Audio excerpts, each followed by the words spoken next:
मैंने खुद CV Mumbai VFS में 2 कॉपी दिया था और मेरा वीज़ा लेट आया है। आपको पता ही होगा, मैंने आगे भी बोला है, मेरे 3.5 मंथ के बाद मेरा वीज़ा आया है।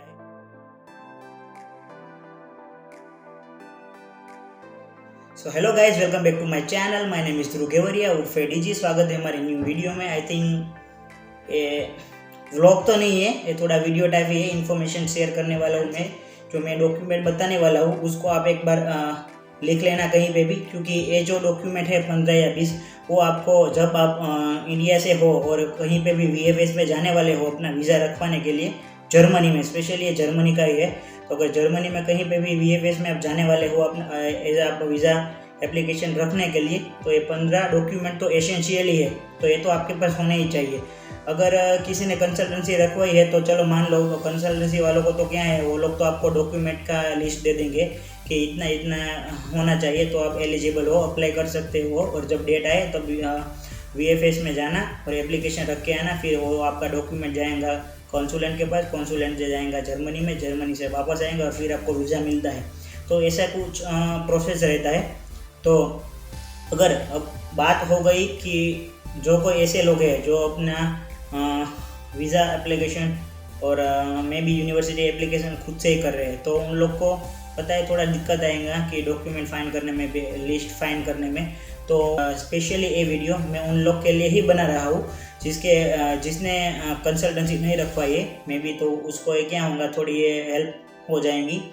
तो जितना जितना मेरे पास एज अ फॉर्मेट के रूप में होगा, या पीडीएफ हो गया या इमेज हो गया, वो मैं आपको शेयर कर दूंगा वीडियो के साथ में ही कि भाई कुछ इस तरह के सा फॉर्म होता है। अगर मेरे पास नहीं है तो आप सिंपली गूगल कर लेना और मे भी आप वेबसाइट चेक कर लेना, आपको मिल जाएगा एज अ सैम्पल फॉर्मेट। सो अभी मेन चीज़ है क्या है पता है कि अब जब मैं गया था वहाँ पे, तो मुझे तो एक्सपीरियंस है, पर लेकिन मुझे ऑलरेडी पहले से ही मेरे भाभी है जो है, तो भाभी ऑलरेडी बर्लिन में रहते, उन्होंने बोल ही दिया था कि जो लिस्ट है इतनी लिस्ट रहेगा और सबको क्या है पता है कि फॉर्मेट में आपको रखना है। ऐसा कुछ नहीं है कि भाई 8 सेम का रिजल्ट यहाँ पे रख दिया, 7 का यहाँ पे रख दिया, फिर MI यहाँ पे रख दिया, कवर लेटर यहाँ पे, ऐसा कुछ नहीं है। तो सीक्वेंस मेंटेन होना बहुत ज़रूरी है। तो मैं सीक्वेंस में ही आपको ले जाऊँगा, क्योंकि मेरे पास मैंने खुद ही लिस्ट बनाया था, तो मेरे पास इससे अलावा तो कोई डॉक्यूमेंट आपको बाद में नया आने ही नहीं वाला है, और नया आने वाला होगा तो मुझे अभी नहीं पता है, लेकिन मैं आपको अपडेट वर्जन ही दे रहा हूँ। तो हमारा फर्स्ट आने वाला है वो है वीएफएस वीज़ा कन्फर्मेशन। एक फॉर्म सिंपली आता है, वो आपको भरना है उन लोग की वेबसाइट पे जाके, तो मैं आपको दिखा दूंगा। तो ऐसा होगा कुछ। बाद में सेकंड है VDX फॉर्म, या VDX फॉर्म ही हो गया, और VFS और वीज़ा कन्फर्मेशन और VDX फॉर्म आई थिंक दोनों अलग अलग है या सेम है, वो भी मुझे मालूम नहीं है एग्जैक्टली, लेकिन आई थिंक अलग अलग है मे बी। फिर थर्ड आ गए हमारा कवर लेटर। भाई कवर लेटर तो एसेंशियल है। अगर कवर लेटर का आपको फॉर्मेट चाहिए तो मैं डिस्क्रिप्शन में डाल दूंगा, लेकिन वो 2 और 3 दिन के बाद में मैं डालूंगा, अभी नहीं डालूंगा, क्योंकि मेरे पास अभी थोड़ा टाइम नहीं है। गूगल ड्राइव में अपलोड करना पड़ेगा और फिर मुझे लिंक प्रोवाइड करना पड़ेगा डिस्क्रिप्शन में। फोर्थ आ गया मोटिवेशन लेटर। तो भाई मोटिवेशन लेटर क्या है पता है, और SOP क्या है। SOP हम तब बनाते हैं कि जब हमको कोई यूनिवर्सिटी में जर्मनी में अप्लाई करना है, फिर वो यूनियासिस के अंदर आती है या नहीं आती है मैटर नहीं करता है, तो SOP तब देनी है। और मोटिवेशन लेटर क्या है पता है कि आप जब वीज़ा रखने के लिए जा रहे हो, मान लो कि कोई भी VFS हो गया, सिंपली बेंगलुरु या मुंबई VFS या दिल्ली VFS हो गया, अहमदाबाद हो गया, तो वहाँ पे आपको मोटिवेशन लेटर दिखाना है, वहाँ पे आपको SOP नहीं दिखाना है।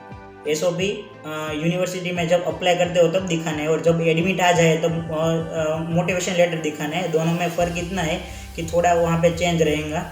SOP में आप जनरली ऐसे बताओगे कि भाई मैंने ऐसे ऐसे किया है और मुझे इतना इंटरेस्ट है, तो मुझे आपकी यूनिवर्सिटी में एप्लीकेशन करना है, अगर आप एडमिट दे दोगे तो मेरे लिए अच्छा होगा वगैरह, जो आपको लिखना है वो। और मोटिवेशन लेटर में क्या है पता है कि आपको ऐसा लिखना है कि भाई मुझे रिन्यूएबल में से मिला है नोड हाउसन में, तो मैं ऐसा लिखूँगा कि भाई मुझे रिन्यूएबल एनर्जी में से एडमिशन मिल गया है नोड हाउसन में, तो और मुझे पहले से ही इंटरेस्ट था इसमें, और थोड़ा ही चेंज करना है फलाना ठिकाना, वो आपके हिसाब से यूट्यूब पे बहुत सारे वीडियो है। तो मोटिवेशन लेटर एग्जैक्टली कैसे बनता है वो आप देख लेना, और मैं डिस्क्रिप्शन में उसका भी फॉर्मेट दे दूंगा कि कैसे बनाना है सिंपली। फिर अब आ गया 5 नंबर। तो 5 नंबर का है एडमिशन लेटर। तो जनरली आपको एडमिशन लेटर जो आपका है मेल में उसका हार्ड कॉपी ही देना है वहाँ पे। तो जितना पेज आएगा सब पेज लेके ही जाना भाई। ऐसा नहीं है कि 2 पेज लेके गए मेन पेज और 2-3 पेज घर पे भूल गए और वहाँ पे जेरोक्स करवाने का भाई चार्जेस बहुत ज़्यादा है। मैं मुंबई की बात कर रहा हूँ, दिल्ली का मुझे मालूम नहीं है और दूसरी जगह का भी मालूम नहीं है, लेकिन मुंबई में जेरोक्स का भाई बहुत चार्ज लगते हैं, क्योंकि वो लोग अगर आप अंदर चले गए फिर आपको बाहर नहीं जाने देंगे। तो जो भी जेरोक्स करवानी होंगी वो हिसाब से अपने हिसाब से वो पैसे ले लेंगे, एक कॉपी का बहुत ज़्यादा लेते हैं। फिर 6 नंबर पे हमारा रहेगा प्रेजेंट लेटर और फिजिकल लेटर। ये भी सेम ही है। आप यूनिवर्सिटी को सिंपली मेल करना कि भाई मुझे MOI लेटर और प्रेजेंट लेटर दे दो, मुझे मेरे VFS ग्लोबल में वीज़ा रखने के लिए चाहिए। सिंपली यूनिवर्सिटी आपकी है वही प्रोवाइड करेगा प्रेजेंट लेटर और MOI। फिर हमारा 7 नंबर पे आता है हमारी डिग्री सर्टिफिकेट। तो पता है जो मैं चीज़ बोल रहा हूँ ना वो आपको सीक्वेंस मेंटेन करना बहुत ज़रूरी है। तो अब डिग्री सर्टिफिकेट में क्या है पता है, पहले आपका रहेगा जो सर्टिफिकेट आएगा वो मीन्स कि आपको CGPA वाला जो रहेगा कि आपको मैकेनिकल डिग्री मिल गई है BE की, वो बाद में आएगा आपका प्रोविजनल सर्टिफिकेट, वो भी सेम ही रहेगा। बाद में आप रखना है आपको अपनी एनी यूनिवर्सिटी हो गई या फिर कॉलेज हो गए तो कॉलेज की ट्रांसक्रिप्ट रखनी है। मान लो कि मेरी कॉलेज थी सासिक और मेरी कॉलेज आती है GTU के अंदर, गुजरात टेक्निकल यूनिवर्सिटी। तो वहाँ से सिंपली आप वेबसाइट में से ट्रांसक्रिप्ट मंगवा सकते हो घर पे, और वो ट्रांसक्रिप्ट की हार्ड कॉपी आपको यहाँ पे रखनी है। इतना हो गया। फिर आएगा आपके 1 से लेके 8 सेम के रिजल्ट। लेकिन अब मैं बताता हूँ कि 1 से लेके 8 सेम के रिजल्ट है वो आपके सीक्वेंस में रखना है कि पहले 8 हो गए, फिर 7 हो गया, 6 हो गया, 5 हो गया, 4 3 2 1। और इसमें कोई बैकलॉग आई है तो 8 तो पहले बैकलॉग वाला रखना है, फिर वो रखना है। जनरली 8 मान लो एज ए एग्जाम्पल आपको 8 सेम में बैकलॉग या KT आई थी तो पहले वो रिजल्ट रखना है, जो नया आया है वो रखना है, फिर जो बैकलॉग वाला था, फिर 7 6 5 4, तो ऐसे मेंटेन करना है। फिर 8 नंबर पे हमारा आता है कि बैंक ब्लॉक अकाउंट स्टेटमेंट। तो ये डिपेंड करता है कि आपने कौन से बैंक में आपका अमाउंट ब्लॉक करवाया है। जनरली लोग फिनटिबा और एक्सपार्टिबा में ब्लॉक करवाते हैं। मेरा खुद का फिनटिबा में है, तो फिनटिबा प्लस भी आता है, लेकिन मैंने तो फिनटिबा में ही करवाया था। तो ज़्यादातर लोग 60-40 रेशियो में ज़्यादा लोग एक्सपार्टिबा को ही चूज़ करते हैं, क्योंकि उसमें क्या है पता है कि आपको हेल्थ इंश्योरेंस, ट्रैवल इंश्योरेंस साथ में आ जाएगा। प्लस मैं बात करूँ मेरे रूममेट की, संदीप और हरनीश हो गए, तो उन लोग को कल ही 45 या 50 समथिंग यूरो आए हैं जो प्रोवाइड करता है एक्सपार्टिबा, ठीक है, हेल्थ इंश्योरेंस का। तो आपको वो भी एडवांटेज होगा। ठीक है, हेल्थ इंश्योरेंस या एनी हेल्थ इंश्योरेंस अलग से लेना भी नहीं है, और यहाँ पे वो यूरो भी बैक दे देते हैं। फिनटिबा में क्या है पता है, मैंने खुद से ठीक है हेल्थ इंश्योरेंस लिया था, तो मेरे को कोई ऐसा रिफंड नहीं आने वाला है। तो एक्सपार्टिबा, मेरी एडवाइस तो यही है एक्सपार्टिबा करवाओ, लेकिन वो आपके ऊपर डिपेंड करता है कि फिनटिबा अच्छी लगे तो फिनटिबा को चूज़ करो, वरना एक्सपार्टिबा को चूज़ करो। फिर 9th नंबर पे हो गया हमारा अगेन मेरा तो क्या है पता है कि फिनटिबा सूट्रो बैंक के साथ कोलाब्रेशन में, तो यहाँ पे सूट्रो बैंक का स्टेटमेंट भी मुझे प्रोवाइड करना था। फिर 10th नंबर में आ गया है मेरा स्पॉन्सर लेटर। तो स्पॉन्सर लेटर बेसिकली क्या है पता है आपका कि आपको कौन स्पॉन्सर कर रहा है, मीन्स के जो आपने 10 लाख या वॉट एवर जो रुपीज़ है, यूरो है, 10,000 हो गया यूरो, वो आपने ब्लॉक करवाया है। तो वो स्पॉन्सर कौन कर रहा है, आपके पिताजी कर रहे हैं, आपके अंकल कर रहे हैं, या एनीवे आपने कहाँ से लिया है, बैंक से लिया है, वॉट एवर जो भी है वो यहाँ पे आपको मेंशन करना है। फिर इसमें क्या है पता है, अगर आपको स्पॉन्सर लेटर आपके फादर ही प्रोवाइड कर रहे हैं तो उसका पैन कार्ड रखना इम्पोर्टेंट है, उसका पैन ID मेंशन करना भी ज़रूरी है। फिर 11th नंबर पे हो गया हमारा 6 मंथ बैंक स्टेटमेंट। तो आपने अगर कोई भी बैंक में से अमाउंट ब्लॉक करवाया है इंडियन बैंक में से, तो उसका लास्ट 6 मंथ का बैंक स्टेटमेंट होगा कि भाई इतना ट्रांजैक्शन हुआ, इतना हुआ, इतना हुआ, तो 6 मंथ का बैंक स्टेटमेंट भी आपको इसमें दिखाना पड़ेगा। फिर 12th नंबर पे आता है लास्ट 3 ईयर का IT रिटर्न। जो कोई ने आप जिस किसी ने भी आपको 10,000 यूरो स्पॉन्सर किया है, ब्लॉक किया है आपने, तो उस बंदे का bank account statement last 3 year के IT रिटर्न आपको प्रोवाइड करना पड़ेगा। अब पहले पता है क्या है, मेरे 2 दोस्त हैं, उन लोगों ने IT रिटर्न सबमिट नहीं किया था VFS में, फिर भी उन लोग को कोई दिक्कत नहीं आया है। लेकिन मैंने कहीं पे भी सुना है कि अब रूल्स चेंज हुए हैं, तो आईटी रिटर्न तो एसेंशियल हो गया है, तो आपको तो वो कंपलसरी दिखाना ही है। फिर 13 नंबर पे आता है हमारा MOI। तो सिंपली मैंने आगे भी बोला है कि प्रेजेंट लेटर और MOI लेटर नोडाउजन मीन्स कि मेरा है, तो मेरा नोडाउजन ने प्रोवाइड किया था। आपके कोई भी यूनिवर्सिटी में से एडमिट आया है तो जनरली उसको मेल कर देना, वो लोग आपको MOI और फिजिकल लेटर प्रोवाइड कर देंगे। और एक बात, MOI लेटर हमारी यूनिवर्सिटी वाले भी प्रोवाइड करते हैं। इंडिया आपने भी जहाँ से किया है उन लोग को सिंपली मेल करना, वो लोग भी आपको MOI लेटर प्रोवाइड कर देंगे। तो दोनों MOI लेटर लेके जाना, तो आपको क्या है फ़ायदा रहेगा। फिर 14 नंबर पे आता है MOI। अगेन मैंने बोला ही सिंपली MOI 2 हो गया, एक हमारी यूनिवर्सिटी का जर्मनी का और एक दूसरी यूनिवर्सिटी का इंडिया का। फिर 15 नंबर पे आता है हमारा IELTS रिजल्ट। तो भाई सिंपली क्या है पता है कि MOI पे तो एडमिशन मिलते थे अभी तक, लेकिन क्या है इस साल से थोड़ा स्ट्रिक्ट होने वाला है। मैं पहले से ही बोल देता हूँ, तो जिस किसी ने भी IELTS नहीं दिया है भाई IELTS दे दो। एटलीस्ट मिनिमम 6 बैंड तो लाना ही लाना। 5.5 पे यहाँ पे नहीं चलेगा। सब लोग बोलते हैं कि 5.5 में MOI पे चल जाएगा, लेकिन वो बात पहले अलग थी, अभी अलग है। अभी कंपटीशन दुगनी हो गई है। मेरा भी खुद 5.5 ही बैंड है, लेकिन मुझे तो मिल गया, लेकिन अब थोड़ी दिक्कत आ रही है, तो आपके हिसाब से वो देख लेना।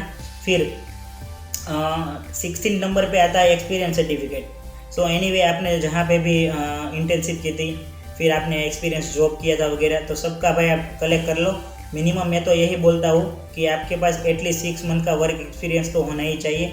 और फिर इंटर्नशिप की है अगर 7th 8th सेम में वगैरह, तो इंटर्नशिप का भी सर्टिफिकेट डाल दो। और एक चीज़ है कि अगर आपने कोई भी प्रोजेक्ट किया था और आपने वो रिसर्च पेपर एनीवे किया था और अपलोड किया है, तो उसकी प्रिंट भी डाल दो, वो आपको बहुत काम आने वाला है।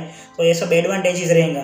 तो ये डिपेंड्स करता है कि आपके पास क्या एक्सपीरियंस है, क्या वर्क रिलेटेड आपने कोई जॉब की है आपके मैकेनिकल एज रिलेटेड या वॉट एवर, तो वो आप डालना मत भूलना। फिर 17 नंबर पे आता है जर्मन A1। तो जर्मन A1 A2 B1 आपके पास जो वो डालो। अगर आपके पास A1 का रिजल्ट है और आप B1 देने जाने वाले हो और आपने हॉल टिकट आ गई है, तो भाई A1 का रिजल्ट डाल दो और B1 का हॉल टिकट डाल दो।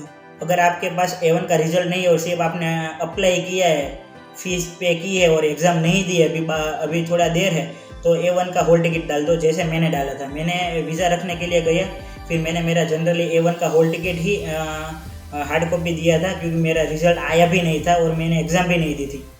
वो बाद में मैंने एग्ज़ाम दी और फिर मैंने सिंपली यूनिवर्सिटी में अपलोड कर दिया मेरा A1 का सर्टिफिकेट। फिर 18 नंबर पे आता है हमारा health insurance and travel insurance.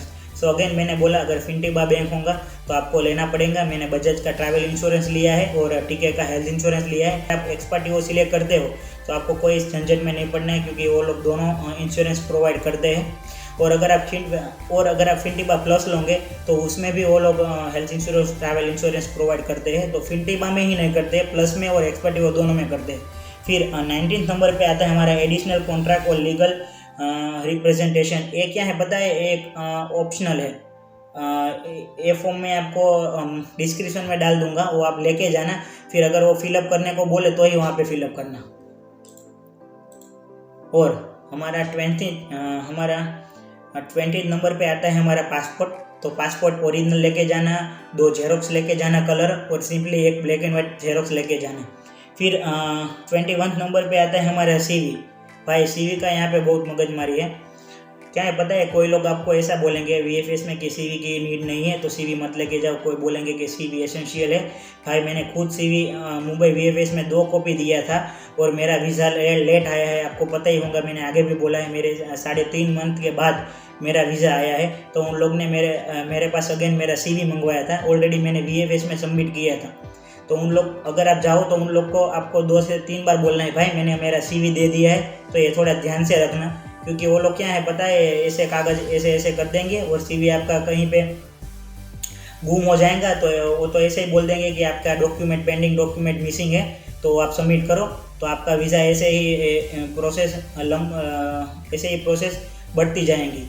तो CV का इशू थोड़ा रहता है। तो CV सही तरीके से यूरोपियन स्टाइल में बनाना और सिंपली उन लोग को दे देना। फिर लास्ट में 22 नंबर पे आता है हमारा कोविड-19 सर्टिफिकेट। अभी तो सभी लोगों ने कोविन का दोनों वैक्सीन ले ली होंगी, तो अगर जो दोनों वैक्सीन ले लिया होगा तो फाइनल सर्टिफिकेट है वो भी आप लेके जाना, ये अच्छा रहेगा। और अगर कोई दिल्ली या बॉम्बे में अभी जा रहा है और वहाँ पे कोई भी RT-PCR रिपोर्ट की ज़रूरत है तो वो भी लेके जाना, तो आपका ही फ़ायदा है इसमें। तो ये 22 लिस्ट थी 1 से 22 की, तो ये 22 डॉक्यूमेंट तो एसेंशियल ही है। अगर ये आपके पास है तो आपको और कोई दिक्कत आने वाला नहीं है जब आप वीज़ा रखने के लिए जाओगे।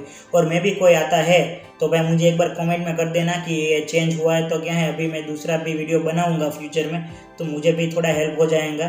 तो मेरे से हो सका है उतना मैंने ट्राई किया है, तो मैं कोई ऐसा कंसल्टेंसी वाला नहीं हूँ। मेरे से जितना हो सका है उतना मैंने वीडियो बनाया है और मेरा एक्सपीरियंस शेयर किया है। आई होप आपको ये काम आने वाला है।